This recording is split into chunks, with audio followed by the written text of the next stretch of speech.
الحمدللہ وکفا والصلاۃ والسلام علی اشرف الانبیاء اما بعد۔ وظائف ٹیوب کے پیارے سامعین و ناظرین، السلام علیکم ورحمۃ اللہ وبرکاتہ۔ امید کرتا ہوں کہ آپ جہاں بھی ہوں گے اللہ کے فضل و کرم سے خیریت سے ہوں گے، اور دعا گو ہوں کہ اللہ تبارک و تعالی آپ کو صحت و سلامتی کے ساتھ پاکیزہ زندگی عطا فرمائے۔ اللہ تبارک و تعالی آپ کی تمام الجھنوں کو، پریشانیوں کو، بیماریوں کو اپنے فضل و کرم سے دور فرما کر آپ کے رزق حلال، کاروبار اور ملازمت میں برکتیں عطا فرمائے، آمین۔ پیارے سامعین و ناظرین، رزق اللہ کی ذات دیتی ہے اور روزی اللہ کی طرف سے آتی ہے۔ کاروبار اللہ رب العزت کی رحمت سے بڑھتا ہے، چلتا ہے اور اس میں ترقی ملتی ہے۔ تو جادوگر کیسے کسی کا کاروبار یا کسی کی دکان بند کر دیتے ہیں، یا اس میں بندش اور سحر اور جادو کے ذریعے اس میں کمی واقع کر دیتے ہیں؟ تو اصل میں ہوتا یہ ہے کہ جادو کا معنی ہوتا ہے بدل دینا۔ تو جادوگر اپنے جادو کے ذریعے، اپنے سحر کے ذریعے، شیطانی اثرات کے ذریعے لوگوں کے خیالات کو، ان کی نظریات کو تبدیل کر دیتے ہیں۔ اب مثلاً کسی کی دکان پر جادو کرنا ہے، بندش کرنی ہے، اس کے کاروبار کو روکنا ہے، تو جادوگر کیا کرے گا کہ اس کی حیت کو اور اس کی حقیقت کو چینج کر دے گا جادو اور شیطانی اثرات کے ذریعے۔ اور جادوگر جادو کے ذریعے اور شیطانی اثرات کے ذریعے وہاں ایسے اثرات مرتب کر دیتا ہے کہ وہاں جو بھی آتا ہے اس کے خیالات اور اس کے نظریات چینج ہو جاتے ہیں۔ اسے وہ چیزیں پسند ہی نہیں آتی، وہ سیدھے لگتی ہیں، پرانی لگتی ہیں، اس کی مرضی کی نہیں لگتی، لہٰذا وہ چلے جاتے ہیں۔ اس طرح دوسرا بندہ آتا ہے، تیسرا آتا ہے، تو پورا دن اس کی وہ دکانداری جو ہزاروں میں تھی، جو لاکھوں میں تھی، وہ دن بدن کم ہوتی جاتی ہے۔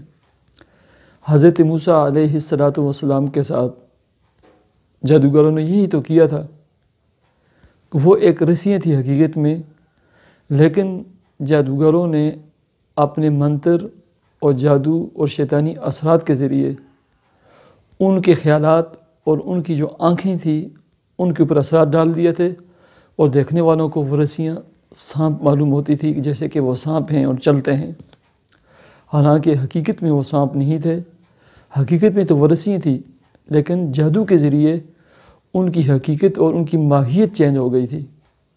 ایسے ہی جادوگر جادو کے ذریعے، شیطانی اثرات کے ذریعے اس دکان اور اس کاروبار کی حقیقت چینج کر دیتا ہے، وہاں اثرات چھوڑ دیتے ہیں، وہاں جو بھی آتا ہے اس کی نظر اور اس کے حالات چینج ہو جاتے ہیں، اسے وہ چیزیں پسند ہی نہیں آتی، وہ سیدھے لگتی ہیں، لہٰذا وہ وہاں سے روگردانی کر دیتے ہیں، آگے چلے جاتے ہیں۔ ایسے وہ دکانداری کم ہوتے ہوتے زیرو پہ آ جاتی ہے، اور لوگ یہ خیال کرتے ہیں کہ دکان پہ بندش ہو گئی ہے، دکان کاروبار بند کر دیا گیا ہے۔ حقیقت میں یہ ہوتا ہے۔ اب اس کا شافی حل اور توڑ کیا ہے، وہ بھی میں آپ کو قرآن مجید سے اس کا شافی حل اور توڑ بتاؤں گا۔ یاد رکھیں، تمام پریشانیوں کا، بیماریوں کا، چاہے وہ جسمانی ہو یا روحانی ہو، ان کا حل اللہ رب العزت نے اپنی مقدس کتاب، جو بنی نوع انسانیت کی دنیا اور آخرت کی کامیابی جس میں چھپی ہوئی ہے، وہ یہ کتاب ہے، اس میں اللہ تعالیٰ نے شفا رکھی ہے۔ تو پیارے سامعین و ناظرین، اگر کہیں ایسا معاملہ ہے، کاروبار چلتا ہوا رک گیا، دن بدن ترقی کرنے کے بجائے نیچے آ رہا ہے، تو وہاں پڑھائی کرنی ہوگی۔ اور پڑھائی یہ ہے، سب سے پہلے اس دکان، اس مکان، اس کاروبار کی جگہ پر جتنی بھی کونے ہیں، کونوں میں روزانہ اذان دینی ہے، اور 7 دن تک مسلسل اذان دینی ہے۔ اور دوسرے نمبر پر آپ نے کام یہ کرنا ہے، 7 مرتبہ سورہ فاتحہ، 7 مرتبہ سورہ بقرہ کی آخری 2 آیات، 7 مرتبہ آخری 3 کلو یعنی قل هو اللہ احد، سورہ فلق اور سورہ ناس، اور 7 مرتبہ سورہ مومنون کی آیت نمبر 97 اور 98 97 اور 98 رب اعوذ بک من ہمزات الشیاطین و اعوذ بک رب ان یحضرون، یہ 2 آیات، یہ بھی 7 دفعہ ان کو پڑھ کر ایک تو پھونک بھی دیں، دوسرے ساتھ پانی رکھ کر پوری دکان بھر اس کا چھڑکاؤ کرنا ہے، اور یہ عمل کم از کم 7 دن تک کرنا ہے۔ اس کے ساتھ ہی جو تیسری بات ہے وہ سورہ بقرہ وہاں تلاوت کرنی ہے۔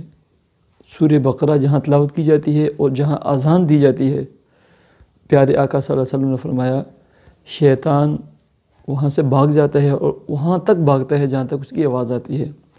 تو سورہ بقرہ آپ خود پڑھیں تو زیادہ بہتر ہے، ورنہ موبائل میں یا کسی ریکارڈنگ میں لگا کر ڈیلی وہاں چھوڑ دیں، اور یہ عمل اس وقت تک کرتے رہیں جب تک آپ کے کاروبار میں مزید ترقی نہیں آتی، کاروبار بڑھنا نہیں شروع ہوتا۔ تو یہ تھا آج کا بہت ہی اہم سوال اور اس کا جواب کہ بندش اور سحر اور جادو کے ذریعے کسی کی دکان اور کاروبار کیسے بند کر دیا جاتا ہے۔ تو سامعین و ناظرین، ہماری آپ سے یہی گزارش ہے کہ ہمارے اس ویڈیو پیغام کو صدقہ جاریہ اور خدمت خلق کی نیت سے تمام کانٹیکٹس، واٹس ایپ گروپ اور فیس بک پر ضرور شیئر کیجیے۔ نماز اور دعاؤں کے اہتمام کیجیے۔ مجھے اجازت دیجیے۔ اللہ حافظ۔